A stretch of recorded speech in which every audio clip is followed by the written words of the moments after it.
Welcome to Deep Dive with Dr. D.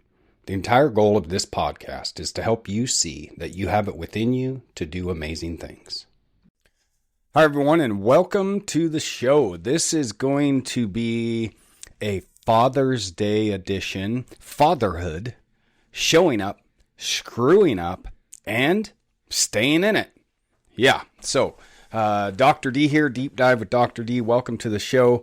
I always do a little shameless plug for my book because it's still fresh. I don't think it's been out 90 days. It is out there. You can get a copy wherever you buy books.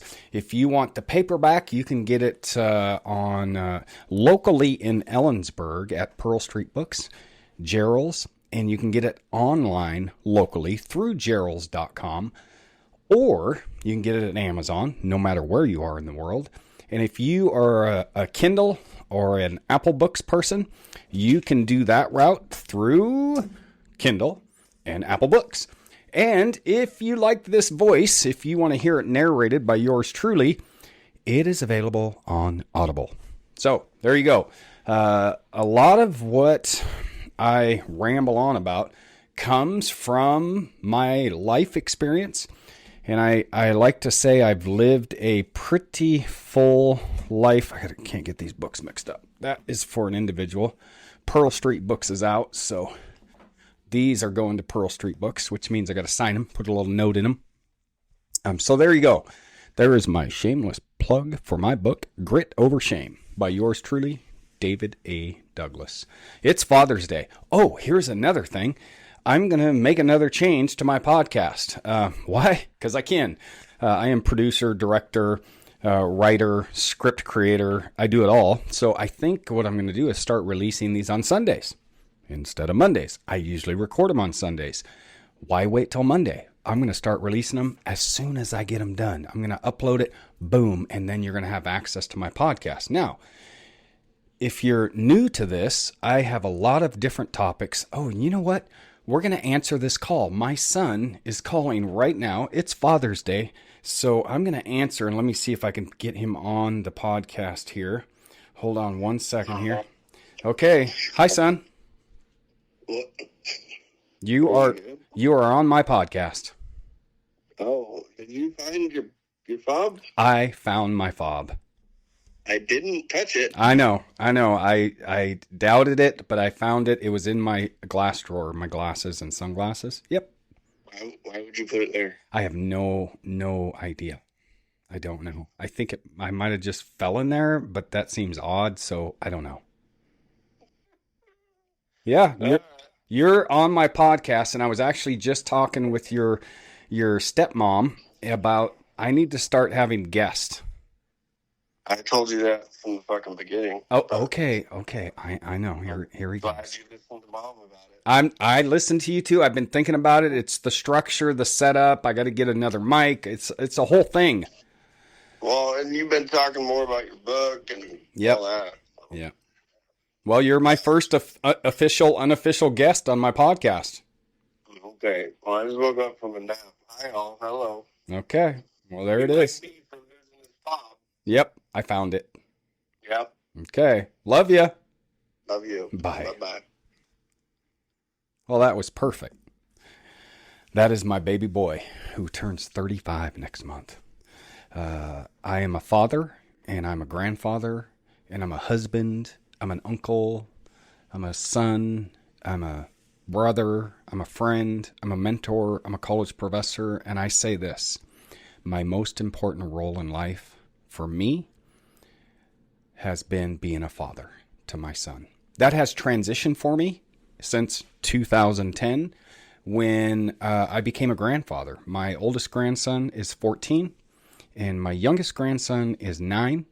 And so my role as a father has shifted. Certainly I'm still a father to my son. We talk just like that regularly, daily. And so I'm a father to my son. I guide him in the ways that I can when I have opportunities, but he's independent. He's an adult.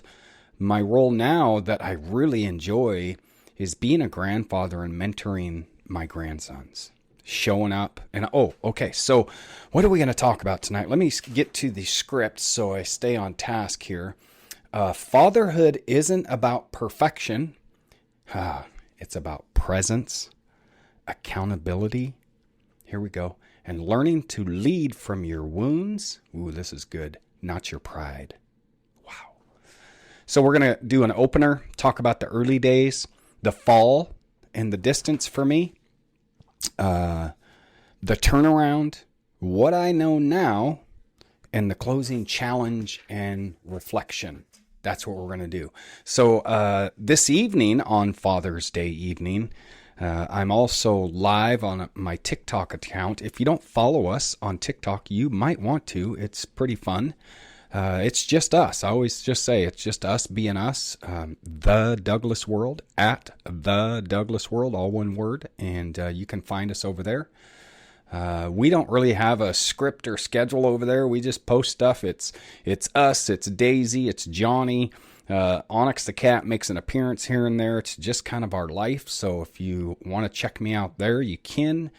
I'm on Facebook and Insta at Eberg David, short for Ellensburg. So E as in Echo, Berg, B-U-R-G, David, on Facebook and Insta. And also on LinkedIn, David A. Douglas, Ellensburg, if you just do that. In fact, my handle over there might be Eberg David too. You can find me on all those accounts. Oh, my YouTube channel. It's just, I'm not much of a YouTuber. I do post my videos of my podcast, my videocast, I don't know what they're called, on my YouTube channel, Dr. David A. Douglas. You can find me over there. And but I'm not much of a YouTuber. Maybe I should be. I don't know. I can't keep track of it all. I do what I can. Okay, let's talk about it. Here's a quote for you, personal reflection. I didn't always get fatherhood right. In fact, for a time, I wasn't even in the game. But I'm still here, and that counts for something. Yeah, I remember the day my son was born. I remember. It was close to 35 years ago. He was born at Good Sam in Puyallup, Washington. And I was there, and me and his mom were there. We were really at kind of the tail end of our marriage relationship. We would split about 6 months after Tyler was born. And so Tyler never knew us together as a couple. We always co-parented pretty good, best we could, given the skills we had along the way. We learned some, we struggled some. She had her own struggles, I had my own struggles, and there was a period of time that I still hold remorse for, and I think it's okay. I still have some guilt. Like, I've healed and I've moved on. But for the period of time when I was in my dark years, I think it's chapter 8 and 9 in my book. 8 is I Meet Meth, and 9 is The Darkness Continues. It kind of started in 7. I meet another drug. I don't want to say it because they might block my live, but you can see it in my book. It's where the heavy drug use started. And there was a period, I would say about 1.5 years, maybe close to 2 years, where I was pretty absent from my son's life. You know, when he was born in 1990, I said, because I had terrible dads. I had dads of the week. That's also in my book. Today I did a writing honoring the one man that actually took a positive vested interest in my life, Johnny Ravel. And he cared, and he was there, and he showed up, and he fathered. He did all the good things, but then he died. Died of cancer at a very young age. I think it was 42 or 43. And then mom just went back to doing the things she did. She married my uncle. Yeah, it was weird. Uncle Dad.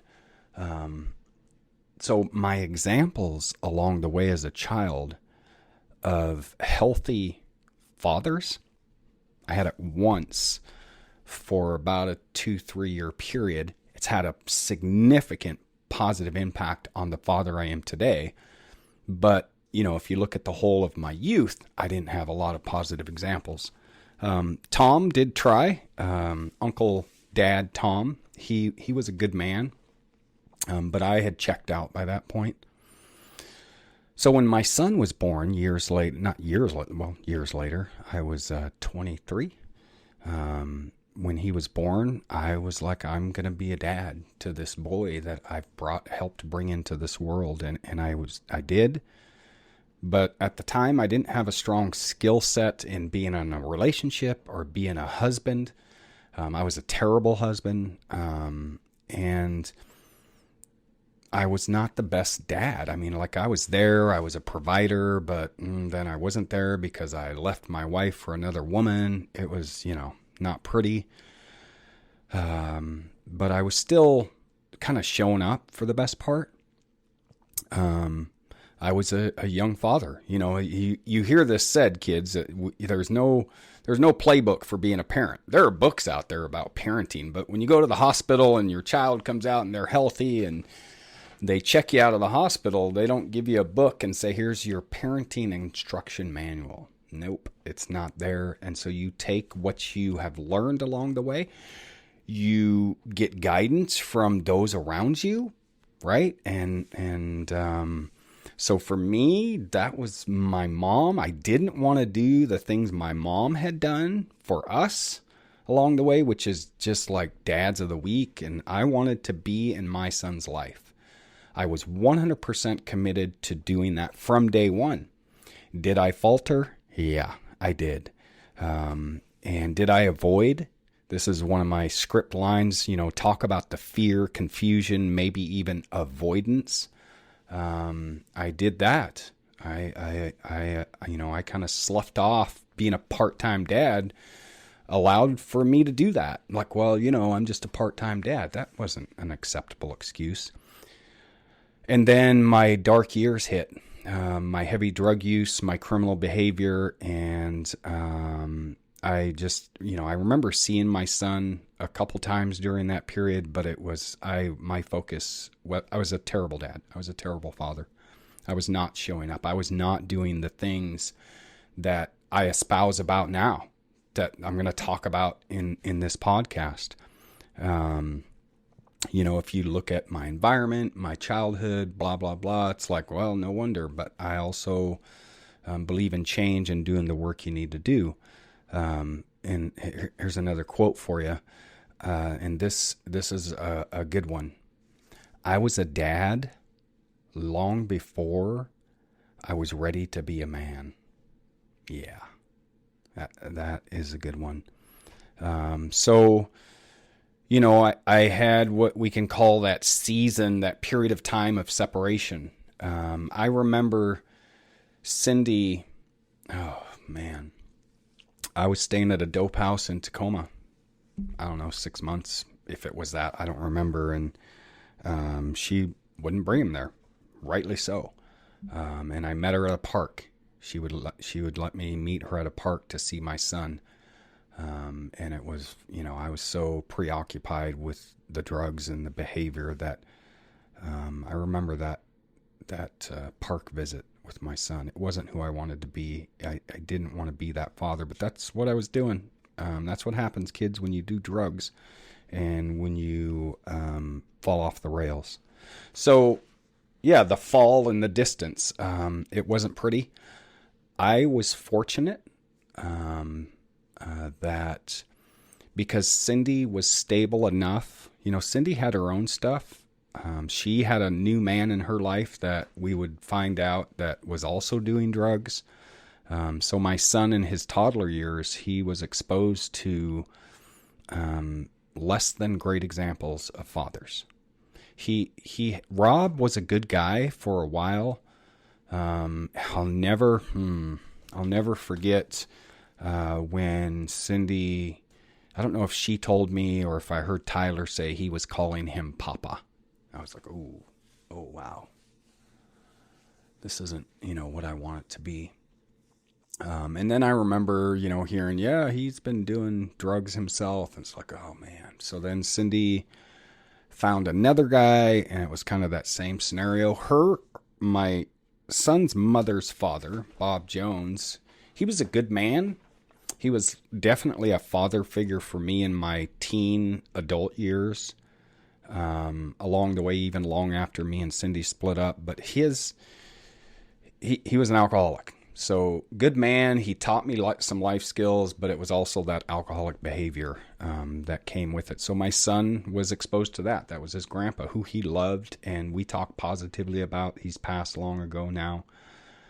So my son in his early years wasn't getting exposure to the dad that I wanted him to have the exposure to. So I was screwing it up.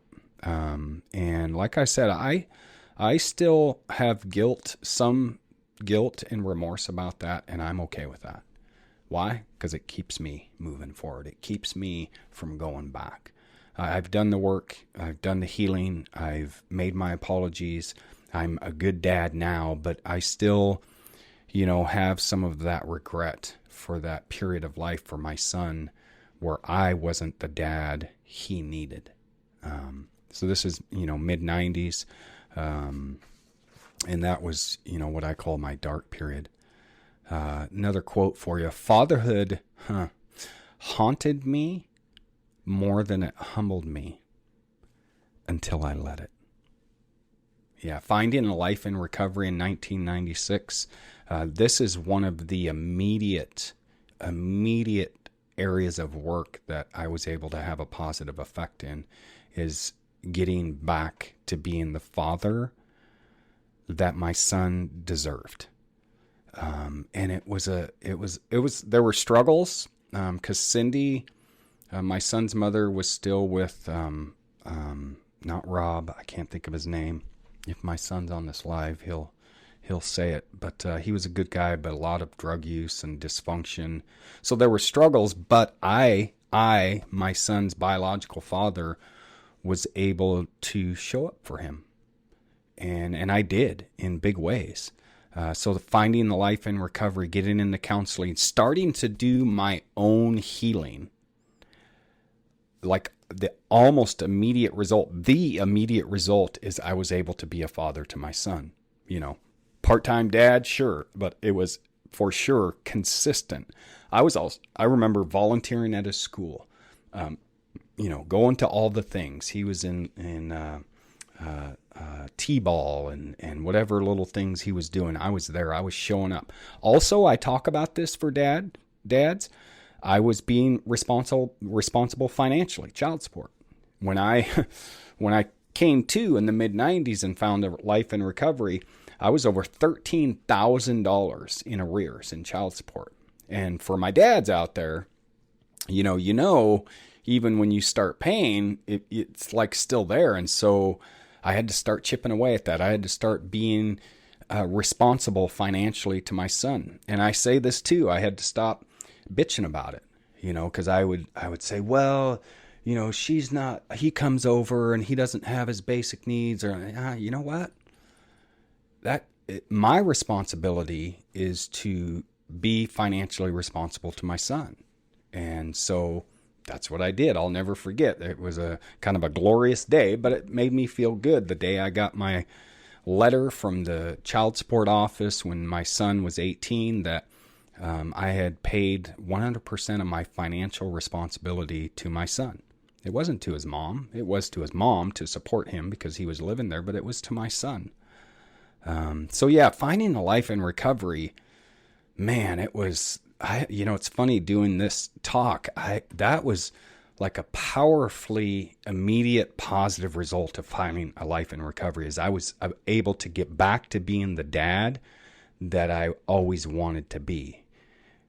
And even better, because I started going to counseling and learning how to communicate better and learning how to be in a relationship better myself. So I started modeling to my son just through my own more healthy behavior about life, right? That was a beautiful thing. So yeah, the turnaround was good. Spending time with my son, I remember just a lot of good things about that period of time. Another quote for you. Being a good dad started with being a better man. I couldn't teach what I hadn't lived. It's important to note that. Our kids are always watching, friends. Dads, your kids are always watching. And here's what I say to dads that have estranged relationships with their kids for whatever reason. They're still watching. I believe in every child's heart, and I believe this because of my personal experience. So, and I understand there's situations where you may be like, nope, it's never happening, and I get it. But I believe for a lot of people, they're always yearning for a relationship with their dad.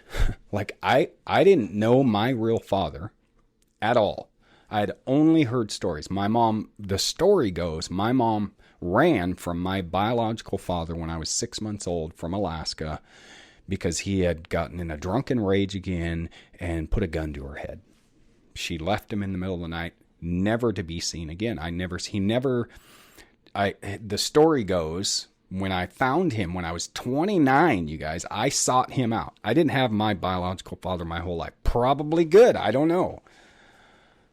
But it is what it is. And I found him because I was always wanting to know, right? And I think, kids that don't have their dads in their lives, they're wanting to know. They want at least to meet them. That's kind of what at the base, I wanted to meet this guy, the guy that was on my birth certificate. And that's really all I knew of him. He's this name on my birth certificate. And the stories weren't pretty at all.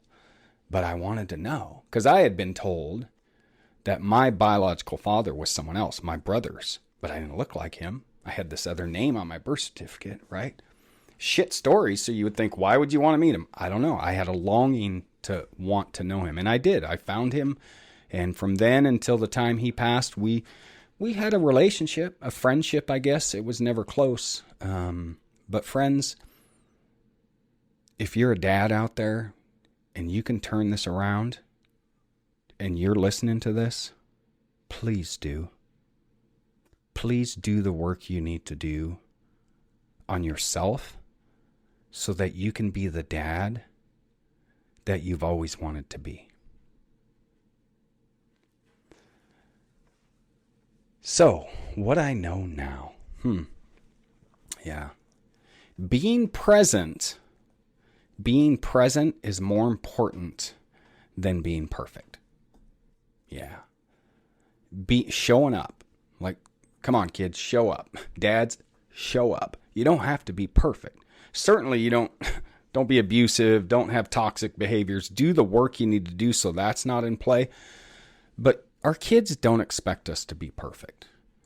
What I've learned is they do want us to be there.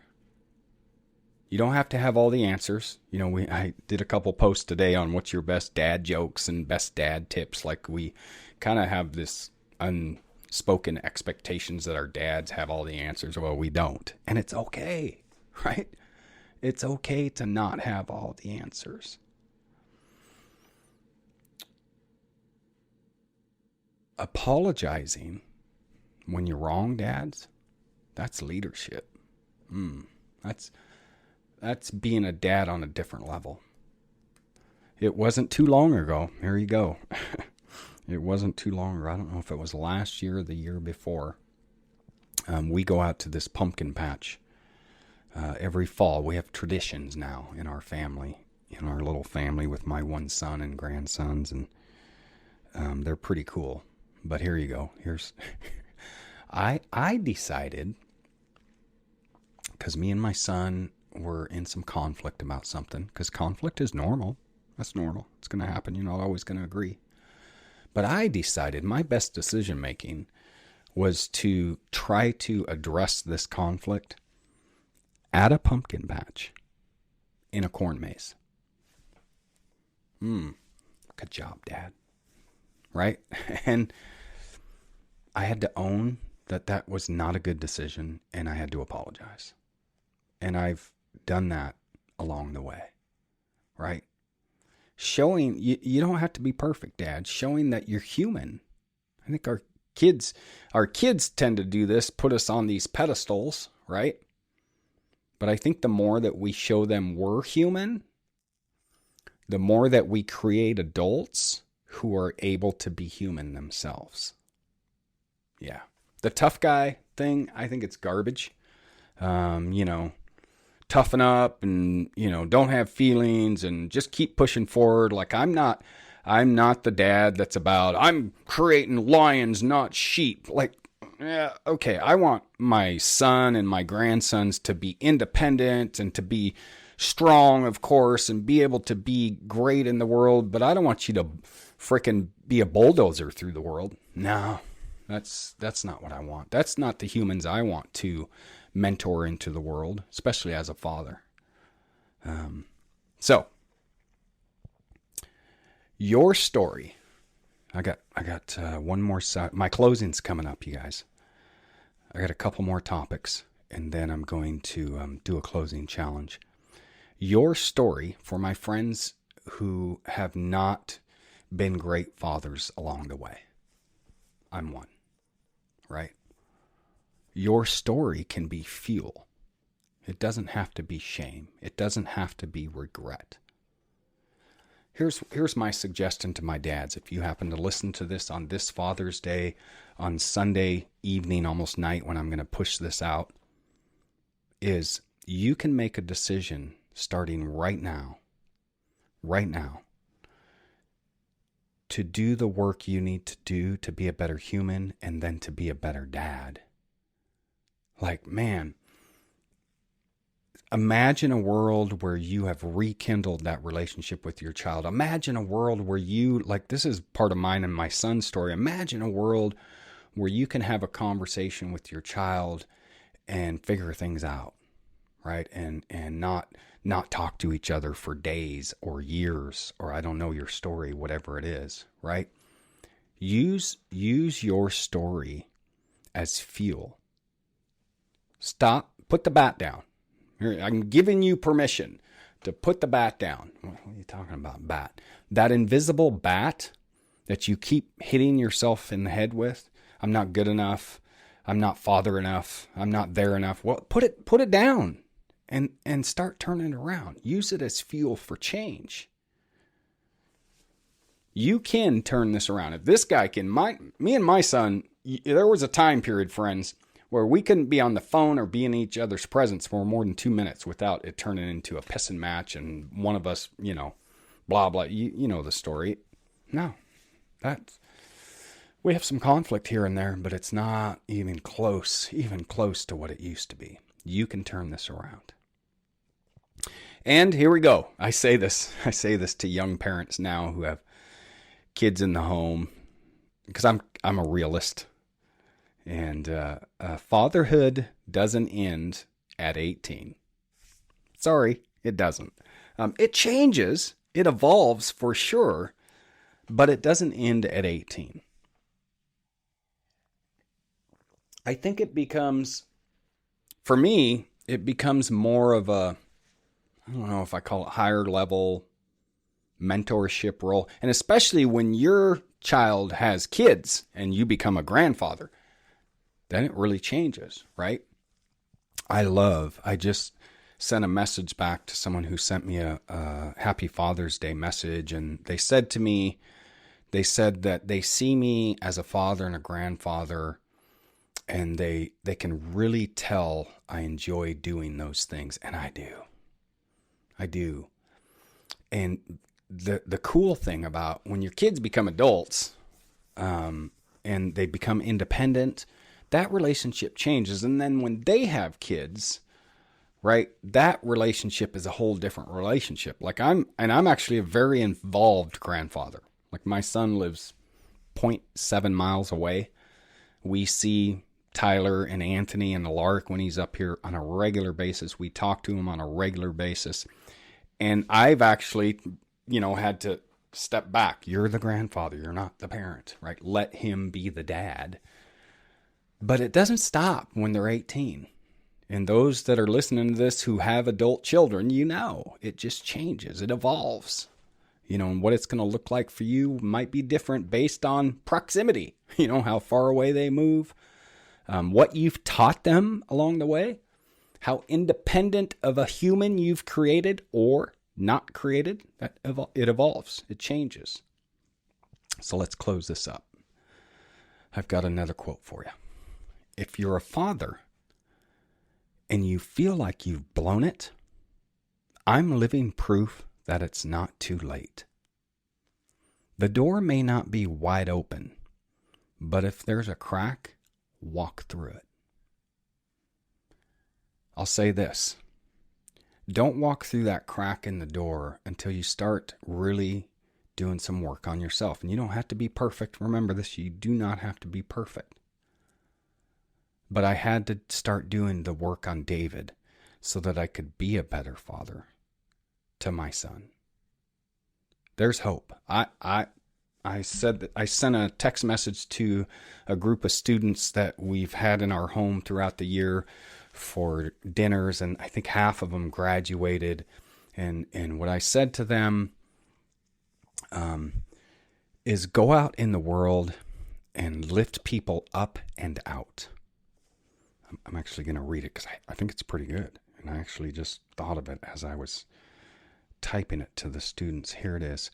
Go out and lift others up and out, up into spaces and places where they can thrive, out of spaces and places where they may be struggling. Here we go. Always believe in the reality that we have it within us to do amazing things. Never give up hope on those who are struggling with living this thing we call life. If you've struggled as a father, you can't tell me you can't do it. I won't listen. I mean, I'll listen, but I won't listen to you say it's too late.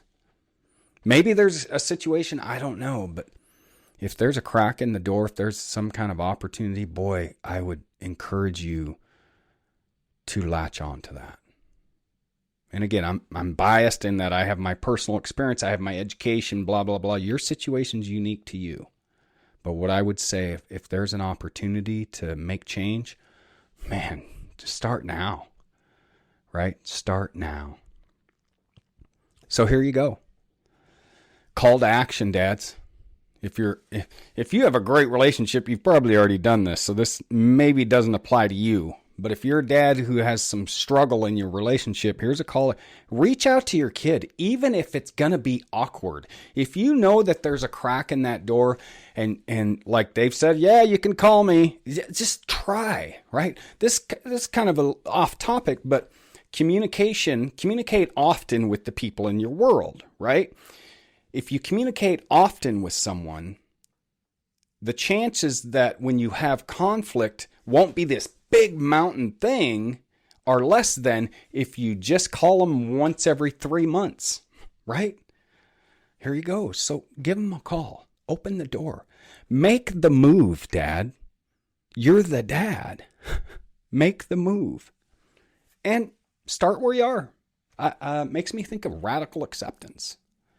I love the term radical acceptance. Start where you are. Put the bat down. Put the bat down and start where you are. And what better place?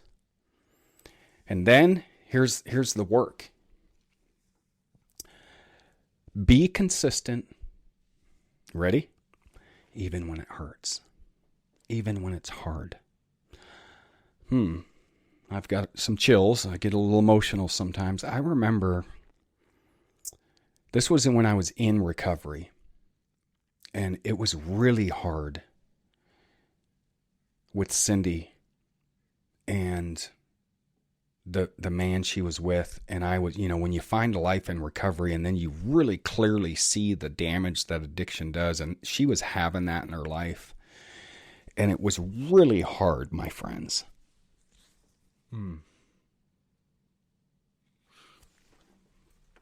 I had a moment where I said, maybe I should I don't know if I've ever said this to my son, and if he's watching this, maybe I have. Maybe it'd just be easier if I walked away. I didn't. I kept in his life. I stayed in his life. And I hope you don't have that. But there's going to be tough spots, my friends. Parenting is not easy. And if you've had struggles, it's going to be a road, right? It's going to have bumps and curves. But I'm going to tell you, it's worth it. It's worth it because I record these in my home office, and I can look out here to this backyard where today, Father's Day, I had my son and one of my grandsons and my father-in-law. and we all sat in the backyard and enjoyed some lunch together. Oh yeah, that's the gold, friends. I got a card from my son that has meaningful words in it. He even made sure to get a cool thing because he knows I like little mementos that I can put on my wall unit. And Happy Father's Day. Here we go. We're going to close this up. Happy Father's Day. You are the example. You have always been a constant, present, supporting, and always willing to provide guidance. Love you, Dad. Tyler. That makes all the hard days worth it, friends. It makes all the bumps in the road and the curves and the struggles worth it. So, reach out, even if it's awkward. Start where you are. You don't have to be perfect. Remember at the beginning, you don't have to be perfect, but you do need to be consistent. You do need to be consistent. So if you start, commit to keep starting, right? And last quote, and that'll be it. I'm going to upload this and get this out to the world right now. Your kids, they don't need a superhero. They just need a steady hand and an open heart. Love to all.